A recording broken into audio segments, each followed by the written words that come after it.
We routinely wash our gear in an extractor with soap and water, usually after fire or anytime we're exposed to products of combustion. We thought it was clean, but after this process we started to realize that there's a lot more in there that we can't see.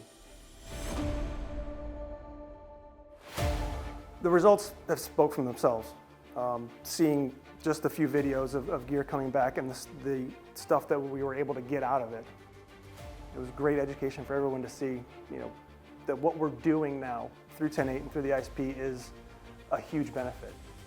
But also the speed of the gear getting sent off, the process from basically start to finish, the guys breaking down their gear, putting it in a bag, sending it off to 10.8, which is in our backyard. Cancer is such a big thing in the fire service nowadays. The legislation's been passed. Departments are pushing towards things to help protect their crews and their people. This is just one more thing you can do to better protect your people long term.